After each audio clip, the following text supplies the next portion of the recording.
राधा स्वामी जी। सत्संग के वचन। आज का सत्संग परम संत तुलसी साहिब जी की वाणी में से लिया गया है। आप फरमाते हैं कि जब इंसान मरता है तो उसकी रूह किस तरह निकलती है और जो रूहें सतगुरु की शरण में आ जाएं, संत उनकी रक्षा या संभाल किस तरह करते हैं। मरने के समय सूरत किस तरह खींची जाती है और संत अपनी शरण में आई हुई सूरत की किस तरह संभाल करते हैं।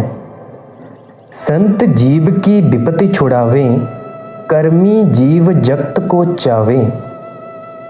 कहते हैं अचरज रीत है कि संत तो इसको 84 के जेल खाने से निकालकर इसके अपने देश पहुंचाना चाहते हैं, जहां ना जन्म है, ना मरण, ना दुख है, ना सुख, ना मौत है, ना पैदाइश। वे इसके दुखों की निवृत्ति करना चाहते हैं, लेकिन यह फंसना चाहता है।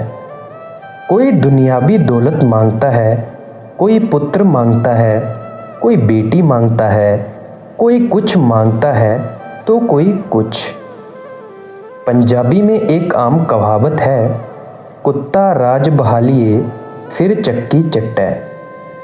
अगर कुत्ते को राज दे दिया जाए फिर भी वह चक्की को चाटने जाता है। वह कहता है कि जो स्वाद चक्की को चाटने में है वह राज करने में नहीं। इसी तरह संत तो जीव को सचखंड पहुंचाना चाहते हैं, लेकिन यह मुड़ मुड़कर दुनिया में फंसना चाहता है। याको फल 84 माही, भिन्न भिन्न तो ही कहूँ सुनाई। हृदय शिष्य है और तुलसी साहिब गुरु हैं। यह गुरु और शिष्य का संवाद है। गुरु शिष्य की यह परंपरा तो अनादि काल से ही चली आ रही है। तो तुलसी साहिब हृदय को समझाते हैं कि संत तो जीवों को निकालते हैं, लेकिन यह बार बार फंसता है, जिसका नतीजा क्या होता है कि जन्म मरण में आना पड़ता है।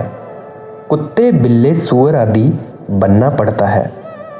मतलब यह कि जब जीव मरता है उसकी क्या हालत होती है। हे हृदय सुन, 84 में जाकर जीवों की जो हालत होती है उसका मैं बयान करता हूँ। जब जीव निकरी देह दर्शाऊं, वो ही समय की समझ सुनाऊं। जब रूह शरीर से निकलती है, जो हालत उस वक्त होती है हम तुझे बताते हैं। निकरी जीव तन छूटे भाई, जब की बातें कहूं बुझाई।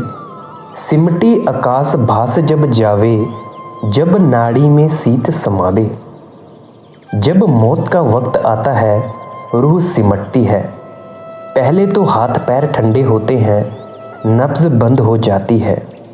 आहिस्ता आहिस्ता सारा शरीर ठंडा हो जाता है और रूह सिमटकर आंखों के पीछे चली जाती है। यह उस वक्त का जिक्र है। जिस रवि अस्त होए अंधियारा, प्राण पति तक दुख दुख धारा। जस रवि भास गए उजियासी, दुख दुख प्राण वसे तनवासी। जिस तरह जब दिन चढ़ता है तो जानवर अपना अपना चारा चरने चले जाते हैं और जब शाम होती है तो अपने अपने घर वापस आ जाते हैं। इसी तरह जब मौत आती है तो आत्मा शरीर को नीचे से खाली करना शुरू कर देती है। अभी प्राण और श्वास मिले हुए हैं, जब मौत आती है तो अलग अलग हो जाते हैं। जो प्राणियों की किरण और भास या जीवात्मा है वे कहाँ जाएंगे, यह आगे बयान करते हैं। जो वो ठाव जोन से ठाई, 10वां द्वार ब्रह्म के माही। ये 10वीं गली से होकर 10वें द्वार ब्रह्म में जाकर समाना चाहते हैं, क्योंकि इस त्रिलोकी का मालिक काल या ब्रह्म है। यह मन उसका अंश है और प्राण भी उसका ही अंश है, परंतु जीवात्मा सत्पुरुष की अंश है। प्राण चिदाकाश से आगे नहीं जा सकते, चाहे रास्ता वही है।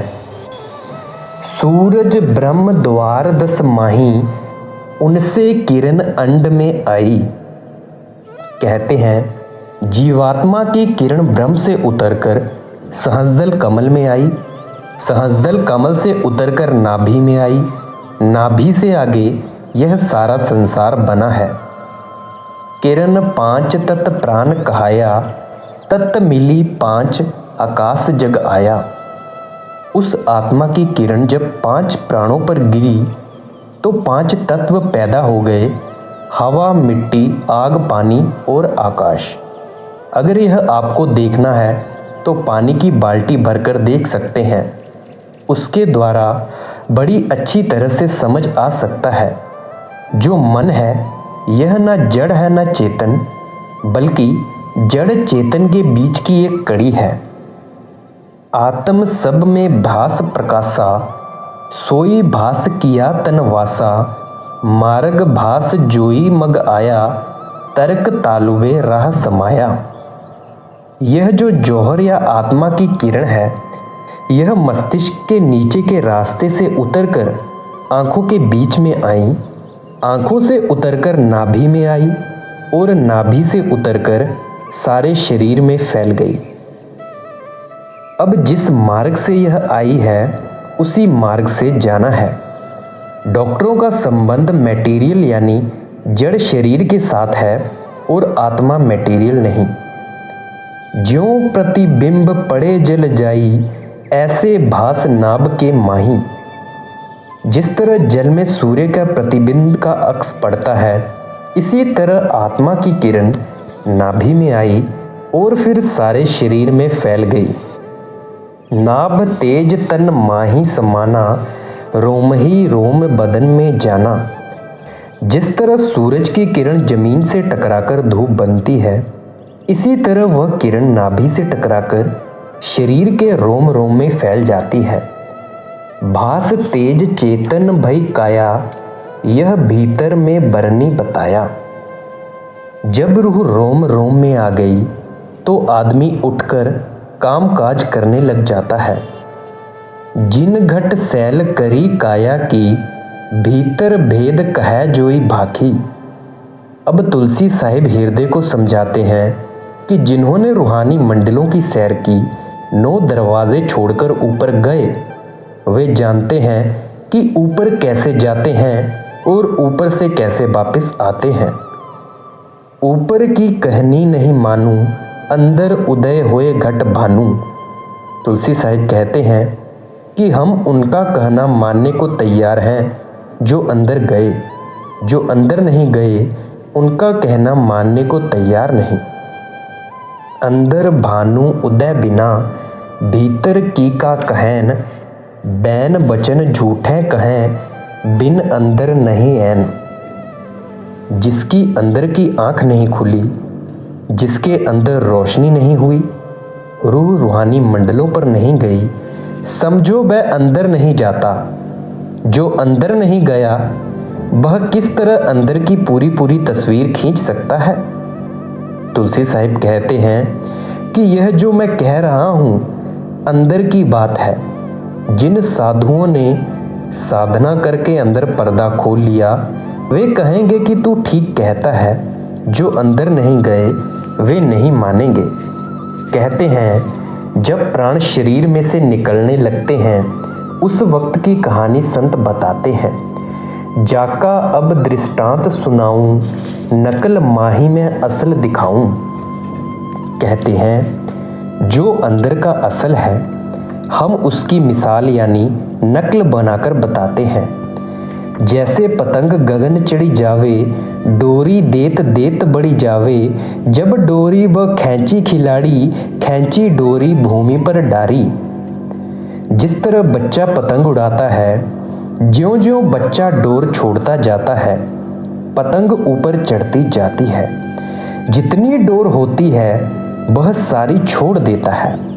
जब फिर चाहता है डोर खींचता है तब पतंग नीचे आती है।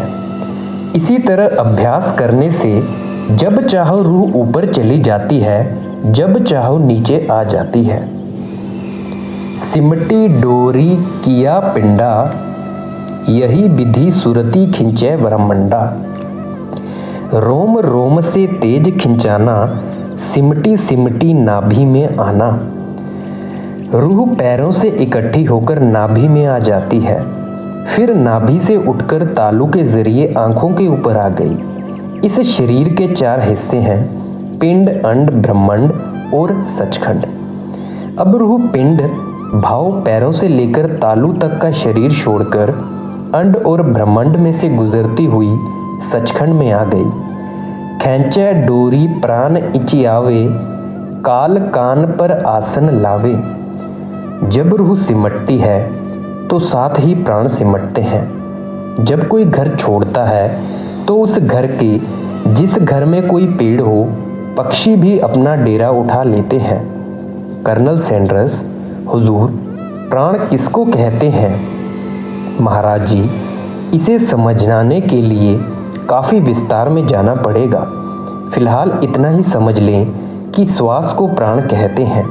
प्राण एक ताकत है, इसका श्वास से खास ताल्लुक है। सारी दुनिया की जान प्राणों में ही है।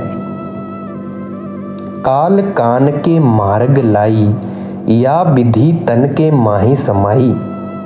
अंदर आंखों के पीछे 2 रास्ते हैं, दाहिनी ओर संत का है और बाईं ओर काल का है। वह काल के रास्ते दाखिल होता है। अंदर एक जगह है जहां आकर रूह रुक जाती है। काल वहां पहुंचकर रूह को संभालता है। आंखें, कान, नाक और मुंह के सुराख अंदर सभी जुड़े हुए होते हैं, यह डॉक्टर भी जानते हैं। जब बा डोरी को पकड़े जाई, संत सुरति की बैठक वाही। बाईं ओर काल है, दाहिनी ओर सतगुरु है। जब काल संतों की रूह को ले जाना चाहता है तो संत क्या करते हैं, यह आगे बताते हैं। बही सतगुरु की बैठक पासा, डोरी छाड़ी हुई काल निराशा। जब काल चाहता है कि उसको मैं संभालूं तो संत जो दाहिनी ओर बैठे होते हैं वे फौरन आकर उसे संभालते हैं, काल को नहीं लेने देते।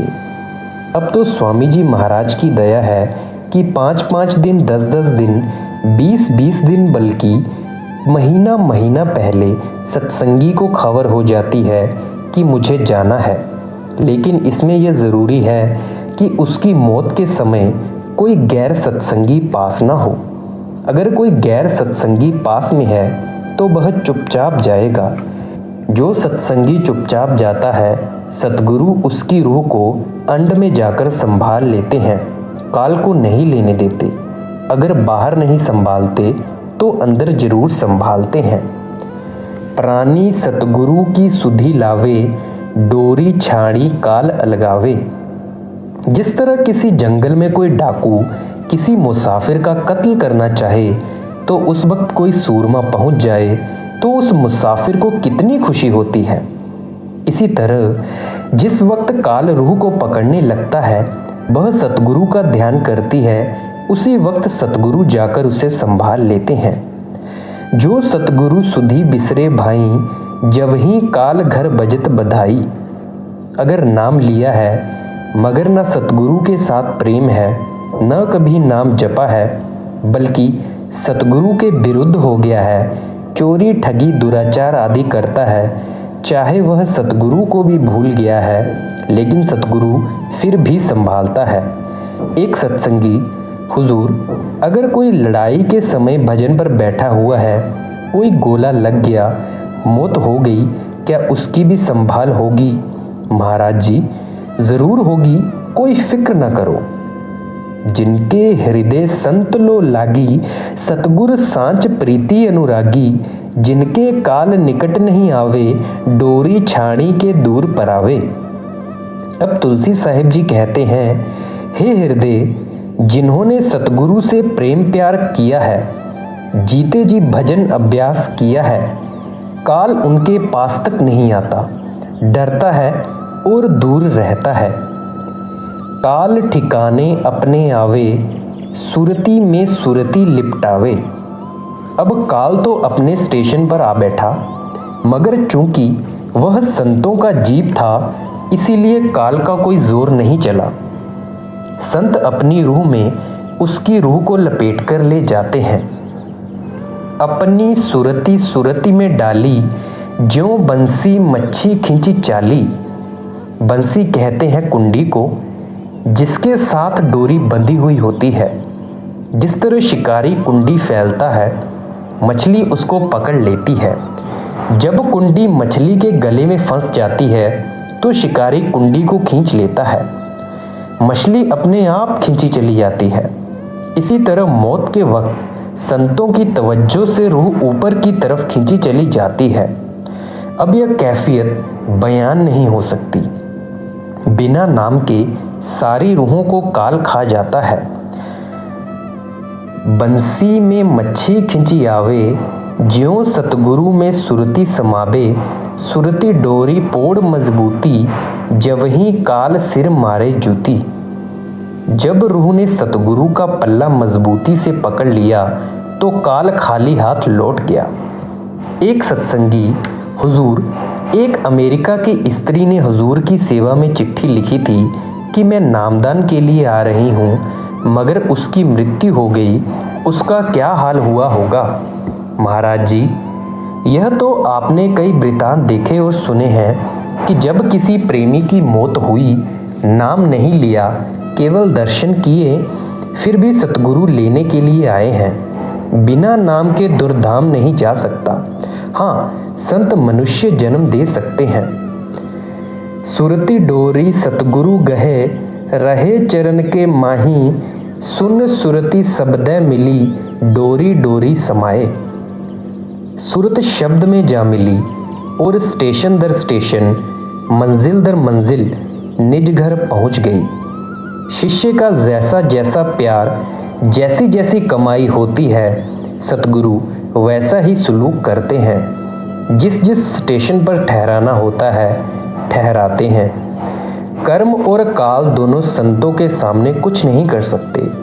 तुलसी साहिब कहते हैं, जिनका सतगुरु के साथ प्यार है, जो ऊंचे चरित्र वाले हैं और भजन सुमिरन करते हैं, यह कहानी उनकी है।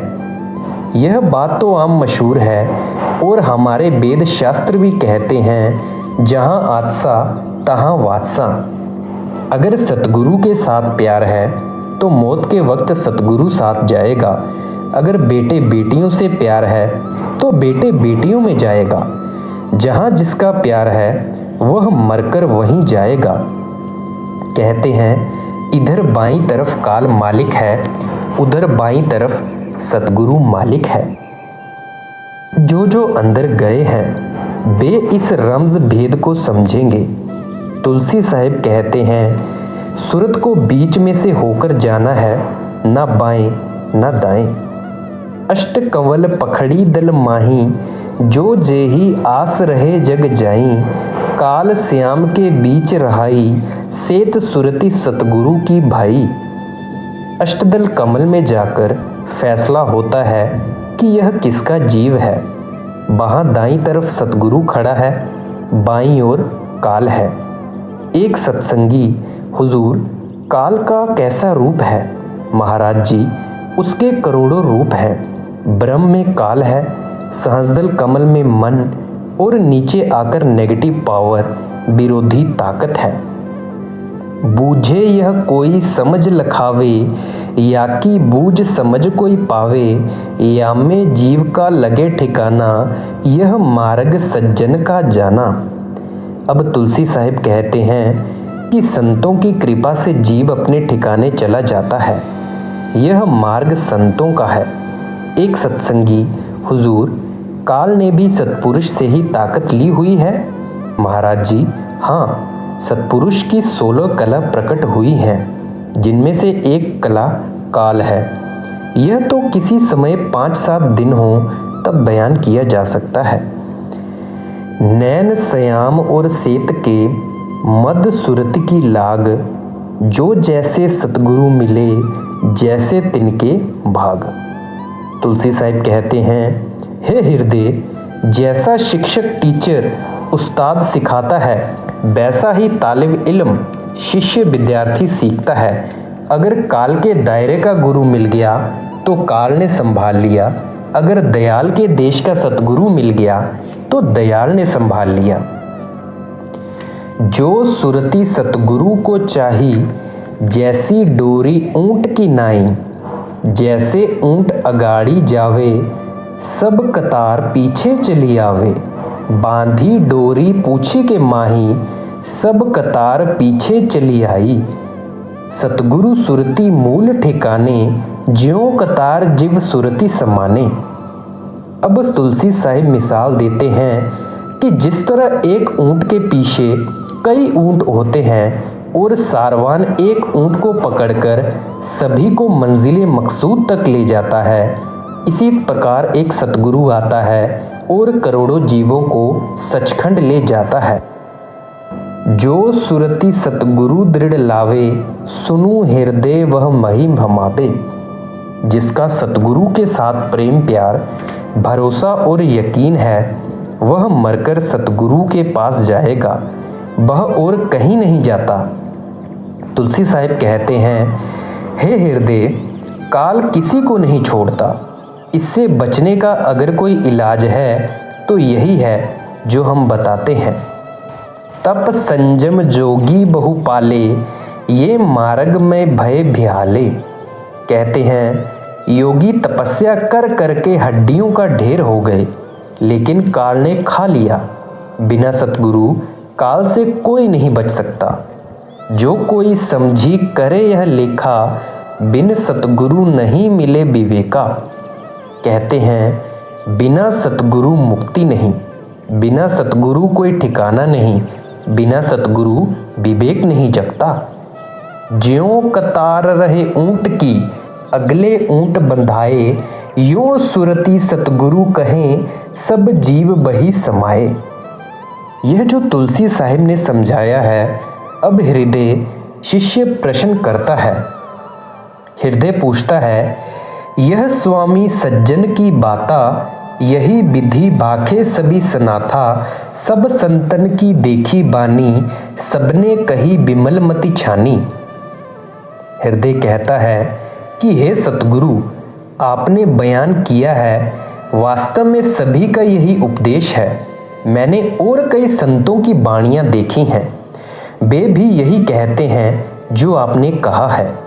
कहता है जिनको नाम मिला है, यह तो उनका हाल हुआ, मगर जिन्हें नाम नहीं मिला, जिन्हें सतगुरु नहीं मिला, वे किधर से होकर जाएंगे, यह बताओ। सज्जन का भाखा निर्वारा, कर्मी जीव काल को जारा। हृदय कहता है आपने संतों का मार्ग बयान कर दिया, मगर जो संतों के पास नहीं गए, कर्मकांडी हैं, जब तक में फंसे हुए हैं, काल के जीव हैं, उनका क्या हाल है। उनके प्राण कहाँ हुई जाई, कहो स्वामी मोही बरनी सुनाई। उनके प्राण किस तरह निकलते हैं, वे मरकर कहाँ जाते हैं, काल उन्हें किस तरह संभालता है। काल घाट रोके के ही द्वारे, सब जीवन को खाए विडारे। कहते हैं सारा संसार, कुल दुनिया की रूहें काल के हवाले हैं। वह मौत के वक्त किस तरह उन्हें अपने द्वार पर ले जाता है और रूहों के साथ क्या करता है। कौन राह से जीव नसावे, कैसे सकल जगत को खावे। काल रूहों को किधर ले जाता है और सारे संसार की रूहों को किस तरह खाता है। यह तन में के ही भांति समावे, बदन बीच वह क्यों कर आवे। उसका शरीर में ठिकाना कहाँ है, वह किस तरह आता है और किस तरह आकर रूह को निकालता है। प्राण निकारे आए के, घेरे घट के माही, एक जीव वाचे नहीं, धरी धरी सबको खाए। हे सतगुरु, सारे संसार के जीवों को काल खाता है, कोई उनसे बच नहीं सकता। करता कौन जीव का होई, बिन जागे जाए विगोई। हे सतगुरु, दुनिया को तो यह भी खबर नहीं कि हमारा मालिक कौन है। जो इनको खाता है ये उसकी पूजा करते हैं। इनको तो यह भी पता नहीं कि कहाँ से आए हैं, कैसे फंसे हैं, कुछ भी मालूम नहीं। हृदय कहता है इस आत्मा पर 5 तत्व का तन मन का पिंजरा लगा हुआ है और इसके अंदर आत्मा कैद है। इस जेलखाने में करोड़ों जन्म पाए, कभी कुत्ते, कभी बिल्ले, कभी सूअर, कभी घास, कभी फूस। हृदय कहता है हे सतगुरु, यह बड़ा धोखा है। आप खोलकर बताइए यह इंतजाम किस प्रकार है, इसका क्या राज है। पतमतहीन दीन हो दासा, चरण कवल की निस्दिन आशा। हे सतगुरु, मैं मूर्ख हूँ, आपके चरणों में आ गया हूँ, मुझे अच्छी तरह खोलकर समझाओ। जो आप कहेंगे मेरा उस पर यकीन और भरोसा है, क्योंकि मेरा आपके चरणों के साथ प्रेम और प्यार है। हे सतगुरु, मुझे न ज्ञान है न विवेक है, मैं तो केवल आपके चरणों पर कुर्बान होना चाहता हूँ। हे सतगुरु, कृपा करके जो मेरे चित्त की शंका है, यानी जो मेरे दिल का सवाल है, उसे निवृत्त कर दो। हे सतगुरु, मेरे दिल में यह भ्रम है, संशय है, दुविधा है कि जीव इस जाल में फंसा क्यों, फिर इसके निकलने का मार्ग कौन सा है। हृदय कहता है काल लाखों फरेब, करोड़ों धोखे, बेशुमार दांवपेच दुनिया के जीवों के साथ करता है। कहता है कोई रूह काल से बच नहीं सकती, जहां भी जाकर छिपो वहीं काल खड़ा है, कोई जगह उससे खाली नहीं। स्वर्ग मृत पाताल ना बाचे, को है जवर सरन जहीं याचे। काल से ना पाताल में बचाव है, ना दुनिया में बचाव है, और ना स्वर्गों में बचाव है। स्वर्गों की म्याद है, म्याद पूरी होने पर धक्के मारकर निकाल देते हैं कि जाओ यहां से, जाओ जाओ, काल है। काल से कहीं भी बचाव नहीं होता। भटकत फिरे जुगन के माही, काल वली से पार ना पाई। कहता है इन रूहों को बेशुमार युग हो गए, काल के जाल में दुख पा रही हैं, लेकिन इस जाल में से निकली नहीं। यह कई दांव लगाए फंदा, कर्मी जीव जगत का अंधा। कहते हैं लोग इसके जाल में से निकलने के लिए अनेक उपाय करते हैं। कोई जप करता है, कोई तप करता है, कोई दान पुण्य करता है, कोई तालाब बनवाता है, कोई सराय बनवाता है, लेकिन काल इनको निकलने नहीं देता। निकलने का उपाय यानी मुक्ति नाम में है, नाम इसके पास है नहीं। कहता है अगर कोई बादशाह अपनी प्रजा को लूट कर खाता हो तो प्रजा किसके पास जाए, उसके सिवाय और कोई था नहीं। कहता है यह काल बड़ा जबरदस्त है, जीवों को बहुत सताता है और दुख दे देकर खुश होता है। और क्या करता है, आगे कहते हैं काल जवर जुल्मी बड़ा, खड़ा रहे मैदान, कर कमान खींचे फिरे, मारे गोसा तान। जिस तरह शिकारी जहां शिकार देखता है तलाश करके तीर चलाता है और उसे मार देता है, इसी तरह जहां जहां इसका जीव है उसको काल पकड़ लेता है। ज्यों बन भेड़ी सिंह आहारा, जैसे जीव काल का चारा, डाके सिंह भेड़ के माही, ऐसे डाक काल जीव खाई। जिस तरह एक भेड़ों का बाड़ा हो, उसमें एक शेर घुस आए। अब शेर गरजता है, भेड़ें सहमी हुई खड़ी हैं। वह जिसको चाहे अपना लुकमा ग्रास बना ले। ठीक यही हाल काल और जीवों का है। हृदय तुलसी साहिब से पूछता है कि हे सतगुरु, यह क्या चीज़ है, मेहरबानी करके पर्दा खोलकर बताओ कि यह क्या बात है। इस राज का निर्णय करके बताओ, इस गूढ़ भेद को कुंजी लगाकर खोल दो। यह काल मौत के समय जीव को कैसे घेरता है, कौन से रास्ते ले जाता है और फिर उसके साथ क्या करता है। हे हृदय तोहे आदि सुनाऊं, जीव सुरत की संधि लखाऊं। तुलसी साहिब कहते हैं कि हे हृदय, तुझे समझाता हूँ कि रूह का और मालिक का क्या ताल्लुक यानी रिश्ता है, या जीवात्मा का वाहिगुरु से ताल्लुक है। मालिक कौन है, जीव कौन है, यह रूह कहाँ से आई। त्रिलोकी के पार चौथा महल सचखंड सतनाम सारे खंडों ब्रह्मांडों का, सारी सृष्टि के जीवों का और ब्रह्मांड का स्वामी है। यह रूह उसकी अंश है। कोई कहता है ब्रह्म की अंश है, कोई कुछ कहता है तो कोई कुछ। ये सब गलत कहते हैं। वेदों की हद ब्रह्म तक है, उन्हें ब्रह्म के आगे की खबर नहीं। जीव सतनाम का अंश है। ये हमारी रूहें सतनाम की अंश हैं।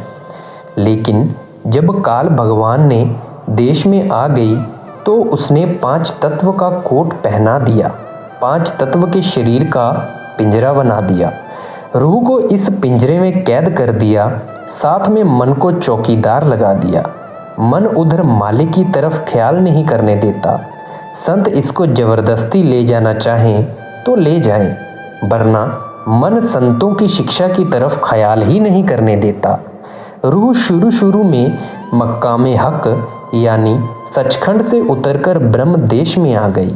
मन त्रिलोकी यानी दुनिया का खुदा है। जब रूह मक्काम हक से नीचे आई, पहले भंवर गुफा का देश आया। यहाँ पहुंचकर हिंदू महात्माओं ने सोहंग, मुसलमान फकीरों ने अनाहू कहा है। अनाहू का अर्थ है जो तू है सो मैं हूँ। सोहंग का अर्थ भी यही है कि जो तू है सो मैं हूँ। जब रूह भंवर गुफा पहुंचती है तो उसे सतलोक के मालिक के दर्शन होते हैं। जिस तरह बूंद समुद्र को देखकर कहती है कि मैं समुद्र की अंश हूँ, वे कहते हैं कि मैं बूंद हूँ। इसी प्रकार रूह उस मालिक को देखकर कहती है कि मैं आत्मा हूँ और वह मेरा परमात्मा है। मौलाना रूम ने मसनवी के शुरू में बिस्मिल्लाह नहीं लिखी, बल्कि यहाँ से भंवर गुफा के देश से शुरू की थी। आप कहते हैं विष्णु अज न चू हियाकत मी कुनद वज जुहाइदा शिकायत मी कुनद। बांसुरी यानी रूह की आवाज को सुन। वह क्या कहती है? वह अपने बिछोड़े का दुख बयान करती है। फिर कहते हैं कज न्यस्ता तामर बुरवीद अंद अज नफीरम मर्दो जन नालिदा अंद। जिस प्रकार बांसुरी को बांसों के जंगल से काटकर लाया गया हो, वह रोती है। इसी प्रकार रूह कहती है मैं मक्काम हक सचखंड से बिछुड़ी हुई हूँ, इसीलिए मैं बिछोड़े के दुख को याद करके रोती हूँ। मक्काम हक से रूहें अलग करके काल के हवाले की गई। काल कहो या ब्रह्म, वेद शास्त्र उसी की महिमा करते हैं। असली भेद सिर्फ संत और फकीर ही जानते हैं, बाकी सब नीचे ही बैठे हुए हैं। संत इशारा देते हैं, फिर चुप हो जाते हैं। गुरु प्यारी साध संगत जी, मेरे वचनों को बड़े ध्यान से और प्यार से सुनने के लिए शुक्रिया। राधा स्वामी जी।